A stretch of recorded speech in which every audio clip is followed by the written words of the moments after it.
will basically host leaders and achievers in various sectors and industries in Ghana and beyond. Of course, in bringing hope, meaning, and leadership coaching tips to all our vibrant listeners. Follow us on social media and then across our digital platforms as well. So I'm very excited. I mean, whenever it's Wednesday, I feel like I'm the head of a church, you know, because I get to do the Lord's work. My guest this morning on the Leaderboard series has dedicated her career to empowering women to achieve financial sustenance and advancement through forex trading. She deems herself a digital forex nomad who holds a BSc Administration and MSc Development in Finance. She also is a Chartered Development Financial Analyst, Ghana Stock Exchange pending, okay?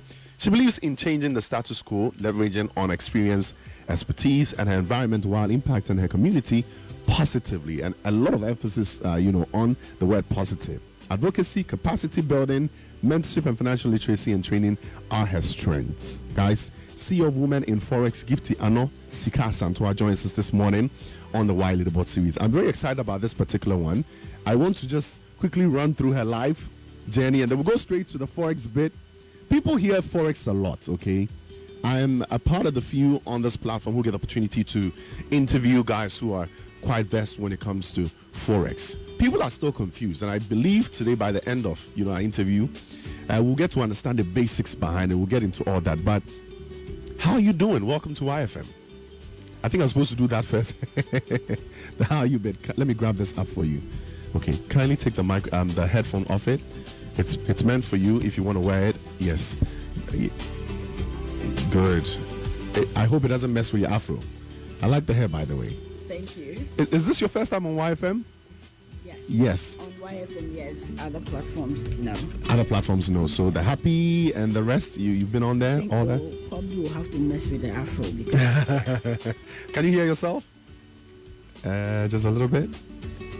It's better now? Yeah. Great, we're good. Guys, we just had to do that technical check right on here. Welcome to YFM. This is the Leaderboard series. And today we're here to talk about your life journey. I mean, I know you for your work, but beyond the work, who is Sika? Where did you grow up? Where were you born? How was growing up like for you? Thank you very much for having me. It's a great privilege and I'm humbled to be here.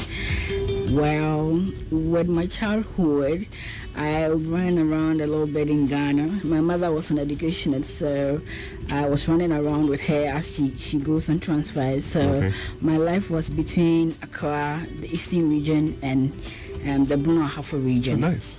Yeah, but I was stabilized after high school. So I was start by saying that I had a lot of changing of schools when I was growing up. Then eventually ended in Asantewaa Girls. Go you!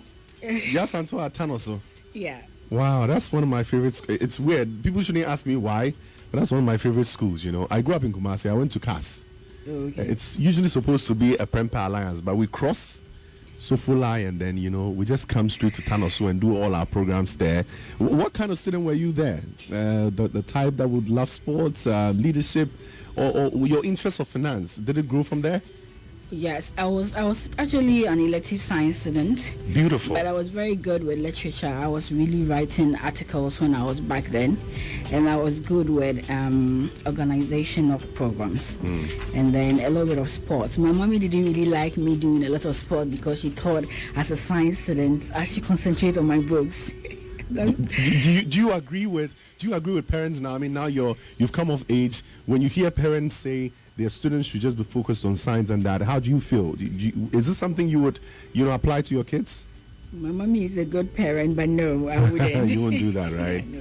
Great. Now, so before you went to senior high school, you were moving around with mommy on her educationist duties. You moved between Brong Ahafo, then you settled in Kumasi because of senior high school.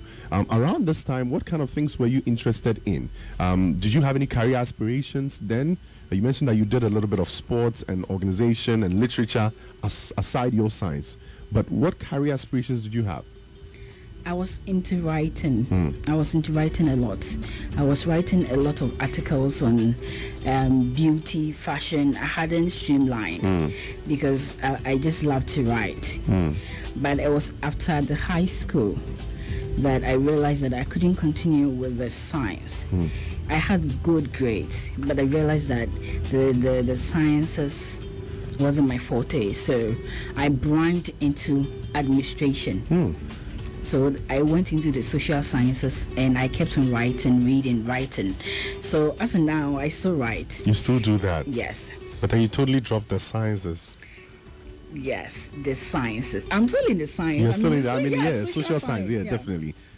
How did your mom feel about, your branch into the other sciences? Well, she didn't have a choice at this point because I was a grown woman. I was 18, and she really was now like sort of listening to some of my reservations and opinions. Now, who or what was your greatest inspiration as a young woman? I kind of feel I would know the answer, but it's fine. Yes, by all means, it's my mom. Your mom. What about her did you love? Well, she was very versatile. She was a director of education. She had farms. She had pastry shops. She was just doing a lot of stuff. And by all means, she was successful at all of that. them. So that got me wanting to be like her. Kind of, yeah. Which part of your educational journey would you describe as, the most fulfilling part? You're obviously good with your grades and that. I'm sure that just comes off by that. You're definitely used to that. But what point in your journey, especially with your education, would you call the most fulfilling moment? Do you have any? I think I love every bit and pieces of my journey. So, education-wise, I'll say that every step of the way, I loved it. I just loved school, I guess. I just love school because mommy always said school was very important and all these things. She had a whole engineering course.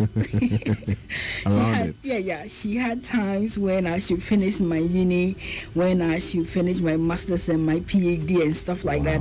And she always had a point where if you get to this milestone, I'll give you this. So I was always on a target. And so that was what was driving me. So yeah. Was this the motivation to achieve what? I mean, you literally had KPIs at that age. Yeah. Things that will, I'm sure how good you are when it comes to performing the things you're supposed to do. So there was a target and you always had to meet it. So it was just about you going on, succeeding with everything. Yes. What were some of the things you used to do for fun? Don't mention the writing again. Those things are a bit too serious.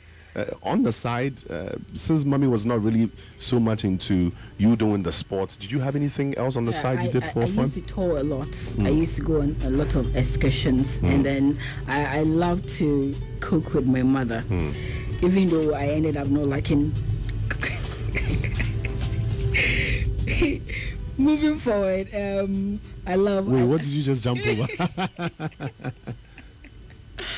Oh Lord, she loved the family setting, so I loved having the family get together, like tour and stuff like that. So, what is your perfect idea of quality family time? What are some of the things you guys would get together to do? I mean, if you're to put family together to have a good time, what would you prescribe? I will go for anything the family does together, like Bible studies, family tours, family gatherings. I'm not talking about funerals. I mean, family gatherings. Your sense of humor is weird, man.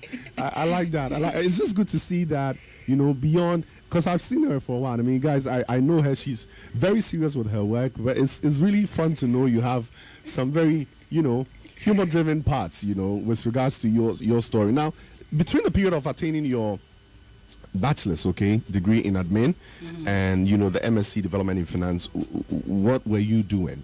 What did you do in terms of work? Well, during my degree, I sort of had some couple of internships whilst I was in school. I think I had my first job at 17 in my first year with one electrical company in Accra. I think he was the president at that time. The president. So I was his personal assistant. So I was in charge of his money and I was in charge of his emails and stuff like that. That was my first. And that got me thinking, well, this entrepreneurship is great. because I had a lot of monies to handle, and that got me the perspective that monies are in entrepreneurship. You get it?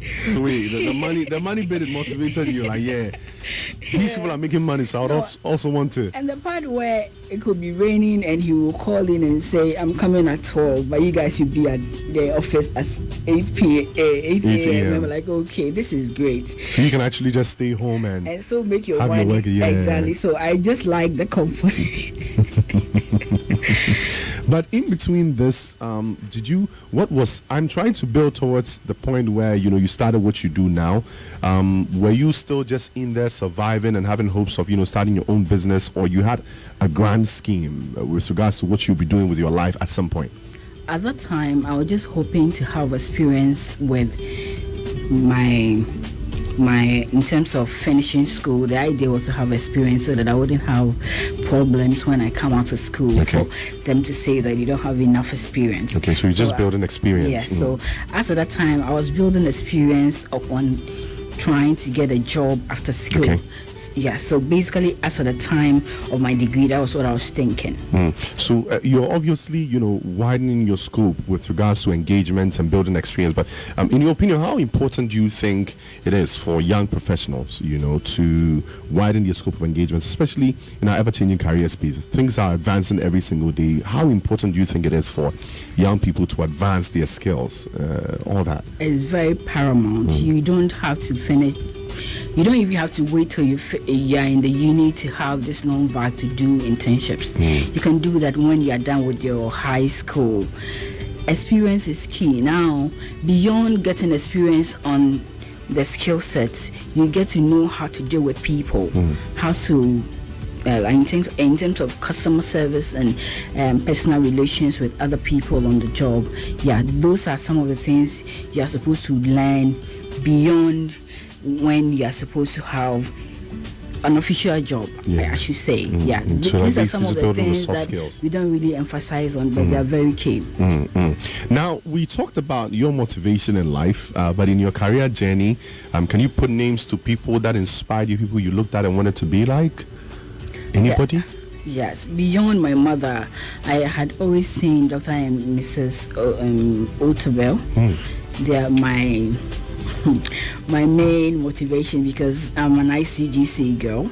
Beautiful. So I had those motivational stuff packed back to back into my head. It was just running with you, like you're driving, you're walking, and then their words are just... Yes, and then I had international icons that I was looking up to, the Oprahs and the others. Yeah. So what about Oprah do you love? She's free-spirited and she never let anything take her off the grid. Okay, great. Now, still on that, I want to find out from you, how important do you think mentorship is in the journey of every young professional? And what should we even look out for before we pick someone as a mentor? You cannot write out mentorship in your life. I don't think you can make it. You can actually venture into an unknown sector and try to do it on your own. Of course, you're going to make it, but mentorship makes it shorter. It filters out a lot of things. So, for instance, if you were supposed to do a particular stuff for 5 years, mentorship can make you do that in 6 months. In 6 months. So, you're sort of leveraging on somebody's good and worse experience and making it work for you in the interim. In a very short time, so that instead of wasting too much time, you have the leverage. Yes, you have the leverage to make it in a short while. They basically just show you what you can't see, so you know what to avoid, know which ones to expect. Makes it easier and shorter for you. I don't think it's very wise to just want to experience life because you want to just experience. You don't know what happened tomorrow. In your experience, you might end up dead.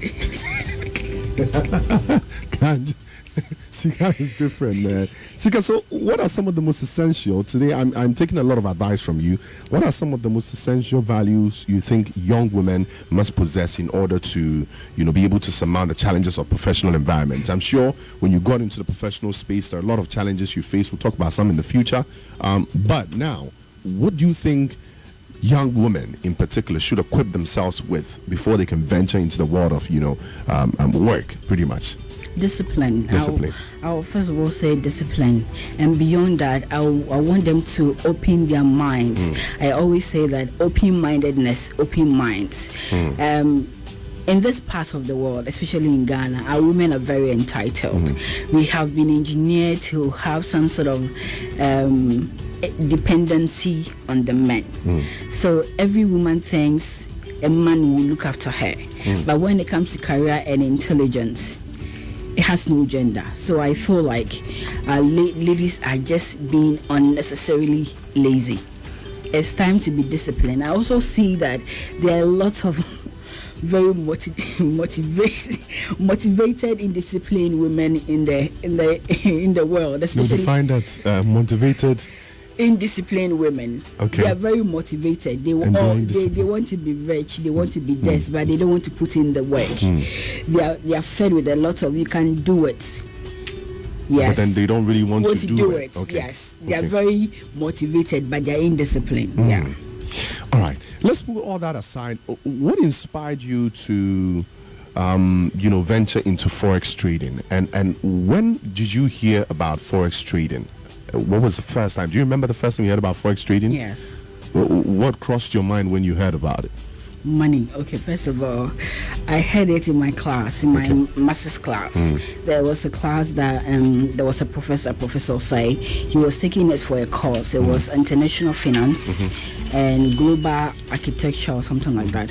And I loved the lecturer. I liked the way he taught, and then I liked just the numbers, So I actually loved that particular course. So I did a lot of research about it. Okay. A lot of my mates didn't like that particular course, but I just loved it. I had a lot of group study on it. Was it because there was the numbers in there? I just love the numbers. it was just about the money and the fact that you hear numbers moving up and down. Yes. So that is where the interest started coming in. But the only immediate source of reverence for me getting into that part was something closer to forex, which we don't have. And then that was the stock exchange. So right after the masters, I went to do the stock exchange course just to know what is going on. Now, well, thank God it has been changed a little bit. The course has been changed now. It's very intense now. But then I didn't get much. Okay. I almost felt I had wasted my time. Was it because there's not much to learn from here, or there's not much practice with regards to forex out here? Was that the reason? Yes, of course. I remember when I went into the class, I had started researching on cryptocurrencies. Okay. Then this is which year? 2013. Okay. 2013, 2014. I had started researching into forex trading and cryptocurrencies. I walked into the class, and the tutor that was taking the investment class, I had walked to her, and I had asked after the class whether she knew about forex trading and cryptocurrency, and she went like, "What is that?" And wait, this is the tutor that's supposed to take you through that? So at that moment, I knew I had fucked up. You messed up like... Sorry for my... No, it's fine. We apologize, guys. Yes, sorry. So I realized, no, I'm in the wrong place. So I went online. I searched for all the best forex traders and investors, started following their work. Then I got a link to South Africa. Great. So I did a lot of online courses in South Africa. While you were still enrolled in the class you were in? Yes. Okay. Because I wasn't getting what I was supposed to get. Yeah, it wasn't giving me what it was supposed to give. So I had everything that I know now, my basis from South Africa. Wow. And then there was a group of women, almost 500 women. Some were bankers, some were stay-at-home, some were nurses, midwives. They were all either full-time forex traders or crypto investors, or they were doing it more like a part-time. So that gave me some sort of assurance.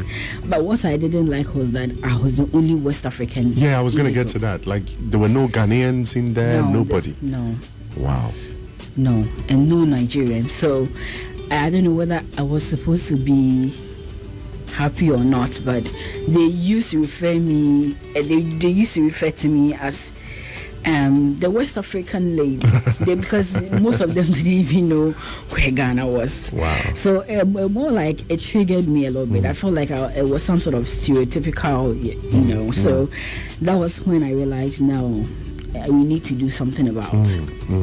And this is right when you're in a class, and I'm sure there were ladies in your class as well. Yeah. But then no one in there had access to the sort of information you had access to. No. And this was because you researched. This was because you saw a problem in the class you wanted to solve, and then you went into research and found this. Yes. So that was where the motivation came from, to organize women and then empower them in learning the things that you learned.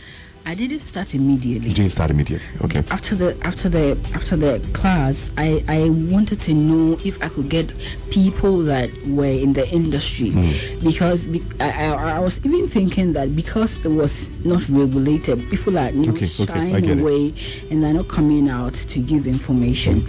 So just after the class, I did a study tour across the regions. And all this was funded by you?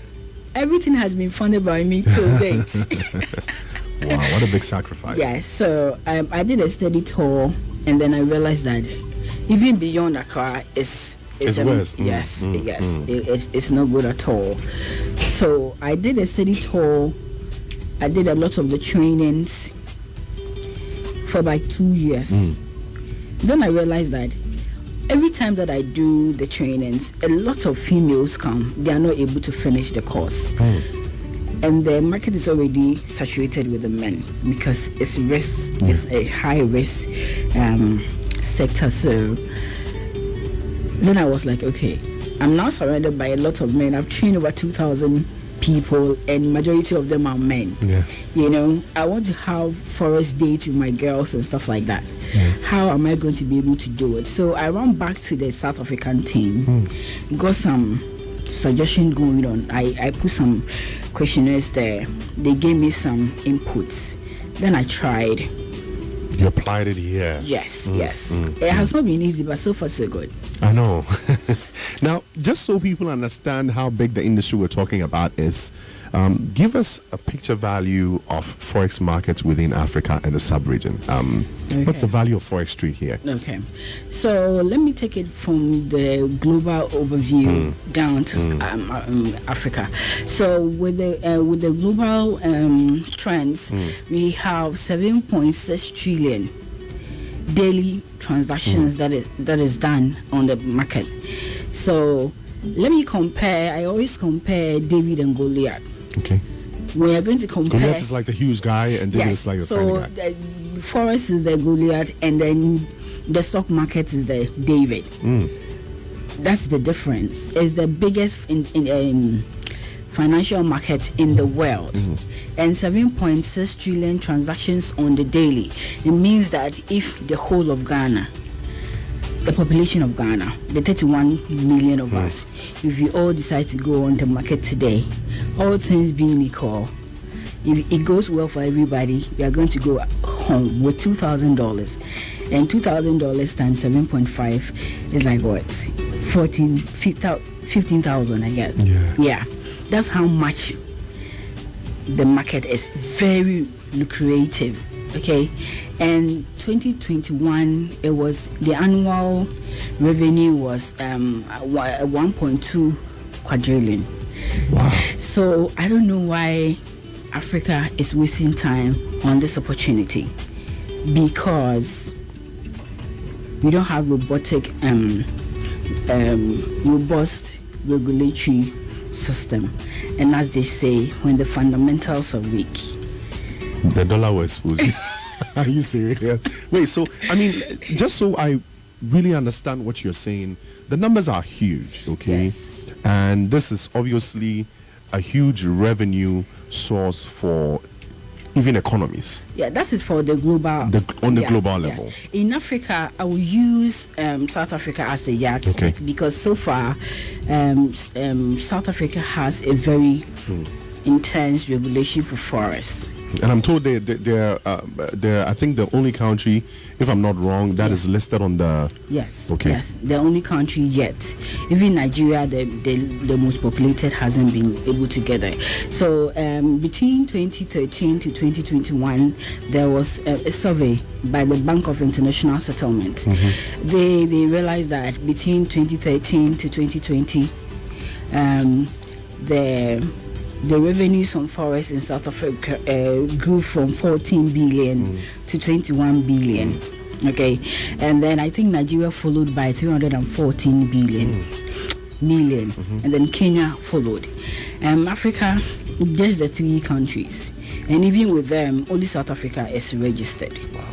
So there are lots of opportunities on the market, and this can help us with our unemployment situation. But do you think we, the rest of maybe, let's say, Africa, are not embracing this because it's an unknown territory where people don't really know much about? Is it because there's no much information about it? Do you think it's as a result of Forex trade having less attention in our studies? And because we study finance, it's a part of economics. I did it as well, but we barely really mention that in there. Is it because there's not much information, we don't know how important it is, or people really know and are still not taking advantage of it, in your opinion? Well, it goes both ways. Like people really don't know. Okay, they don't know about forex like that, and the immense opportunity that it bestows, right? They don't know. Now, besides that, especially in our part of the world, it's not regulated, and everything that is having no regulation is deemed illegal or is listed to the black market. So it makes it not very attractive. You get what I mean? So because it's not regulated by our financial system, people don't want to venture into it. Pretty much, that's what you're saying. And then they don't even know. So they don't know, and the system is not giving them the opportunity to actually know. Yes. So, and we are very conservative.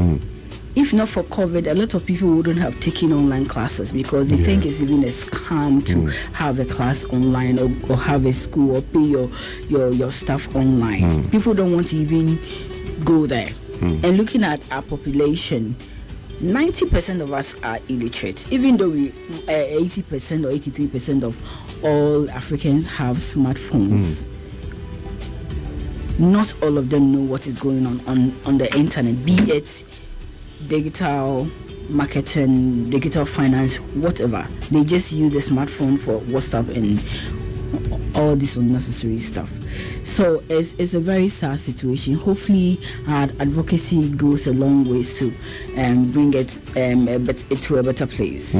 Now, some people compare Forex market to that of the marijuana industry, like you mentioned. I mean, just so we stress a little bit on what you mentioned earlier, regulation has become an issue, as you mentioned. If policymakers have your attention now, what would you want to tell them? What should they know? Why should they even speed the regulation process for Forex trade? Well, I would say they will have to speed it because if not, it's going to be to their own detriment. At this point, everybody is on social media. At this point, they can't control the number of people that are going online. Now, when they go there, because there are no regulation, they fall into the hands of fraudulent people.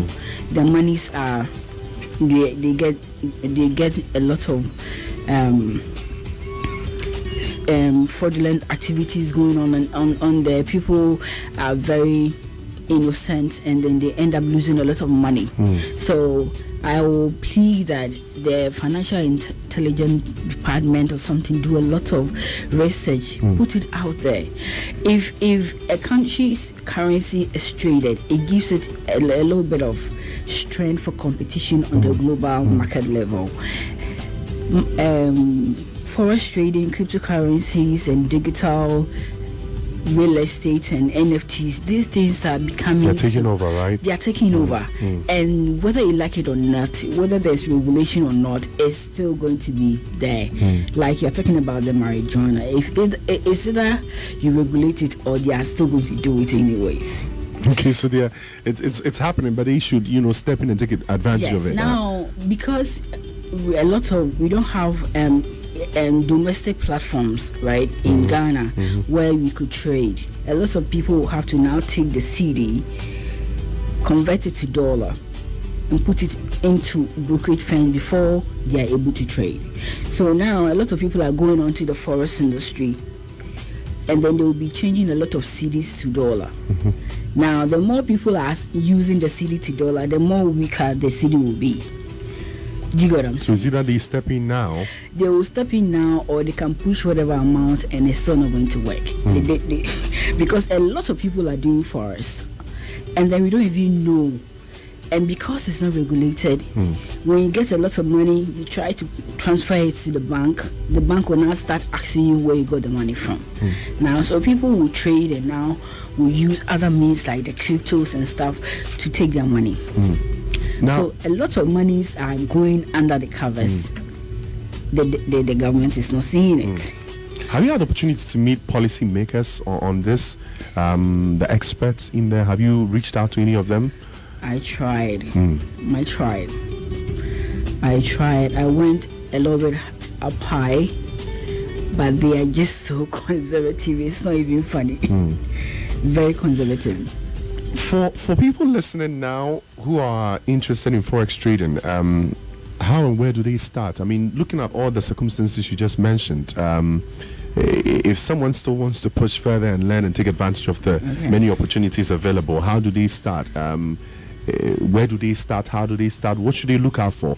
How do they prevent themselves from falling victim to the fraudulent activities of some of the unscrupulous people who are in the business, like you mentioned?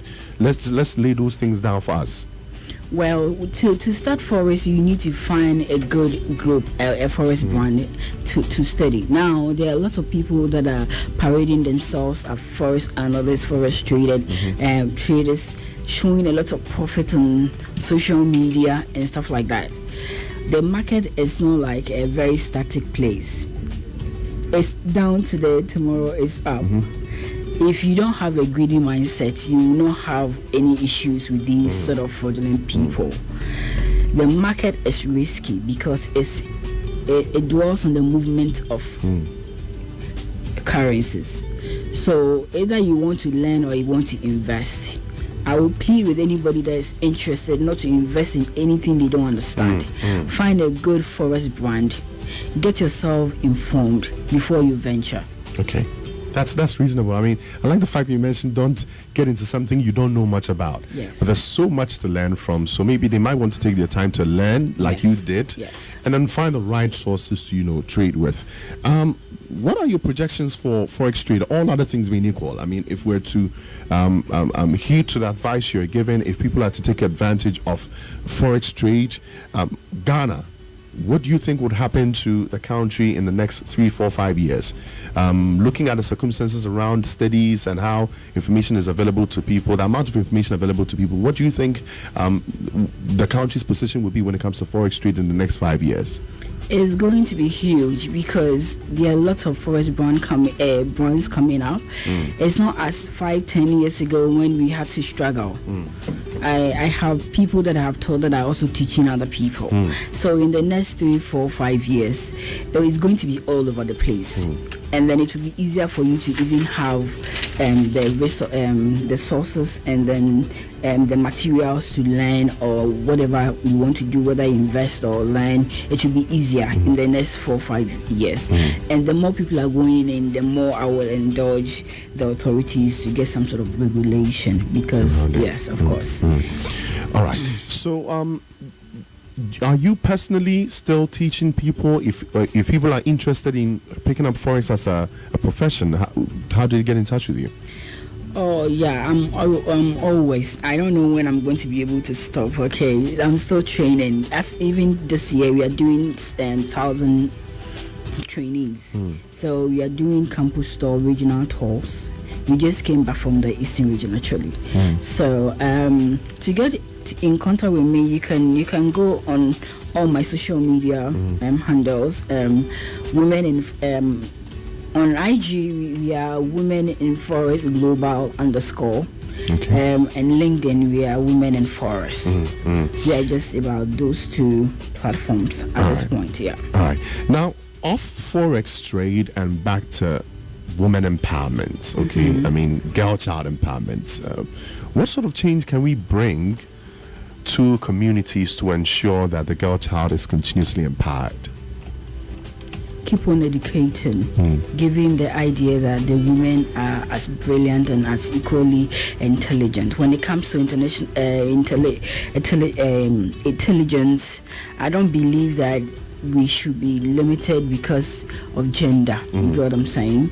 So I will indulge my ladies to relearn and unlearn, right? Whatever the society has taught them. 20 years ago, the women were not empowered. Now we are different. So beyond that, we have to add discipline. And I will also indulge them to engage in stuff beyond the normal women stuff, administration and all these things. I want to see women pilots, women truck drivers, women, it gets boring to see women do secretariatship and stuff like that. Let's mix it up because we are all going to be able to get it together someday. You get it? Yeah. So women should try and enter other manly professions. I would say, well, it's not going to be easy. Sometimes the men in there will even sort of intimidate you a little bit, but I think the passion and persistence could take you there. Yeah, so education is key, and then the passion to want to step into the unknown territories. You should just try and chart on uncharted territories. Try and get in there, do more with that.